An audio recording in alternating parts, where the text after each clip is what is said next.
नमस्कार, सबको मेरा प्रणाम। मोदी एक ऐसा नाम है जिसने पूरी इंडियन पॉलिटिक्स को बदल के रख दिया। उनके साथ चाणक्य के रूप में अमित शाह जी हैं, पर इतने बड़े मार्जिन से जीती है बीजेपी, आप देख सकते हो। उन्होंने पूरे बिहार इलेक्शन को उलट दिया। वो बात अलग है कि एक स्कीम निकाली जिसके तहत हर महिला के खाते में 10,000 रुपये गए, यानी 1 करोड़ महिलाओं को वो मिला है। बीजेपी ने पूरे महिला वोटर्स को अपनी तरफ खींच लिया। उसके साथ साथ SIR, जिस पर ये वीडियो बनाई है, SIR के जो इफ़ेक्ट्स है वो बंगाल में बहुत अच्छी तरीके से दिखे हैं। उसके कारण जो बंगाल के CM है वो डरी हुई है, बिकॉज़ जो रोहिंग्या मुसलमान थे, जो घुसपैठिए थे बांग्लादेशी, उनके पास से एक बंदे के पास से 100 वोटर ID मिले। आप सोच सकते हो कितना बड़ा ये रैकेट चलाया जा रहा था वोट चोरी का एक सरकार के द्वारा।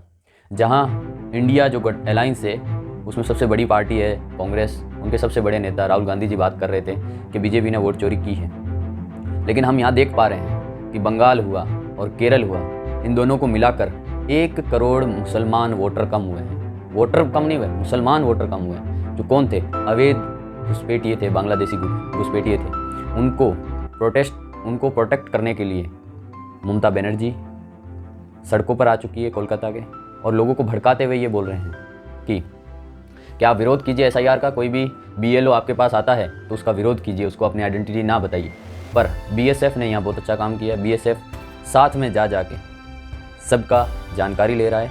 एक ऐसी ही बात है, जब BLO ऑफिसर बंगाल में कलकत्ता में एक कॉलोनी में गए जहाँ रजिस्टर वोट है 2 लाख, लेकिन उस कॉलोनी में 20,000 लोग, मात्र 20,000 लोग मिले।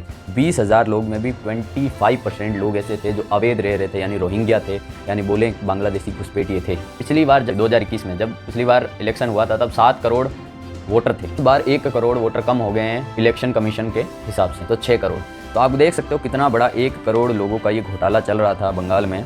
ऐसा बंगाल में नहीं, अलग अलग, जैसे अहमदाबाद में अभी कई घुसपैठिए पकड़े गए, अवैध लोग पकड़े गए हैं, बांग्लादेशी उन्हें कैंप में डाला गया और बांग्लादेश छोड़ दिया गया है। वर्तमान गृह मंत्री जी बिकॉज उन्होंने इतना सब कुछ किया। जब 2024 का चुनाव था तब ऐसा लग रहा था बीजेपी 400 पार होगी, परंतु बीजेपी 400 पार नहीं हुई लोकसभा चुनाव में। उसके बाद में पता लगाया गया क्यों 400 पार नहीं हुई।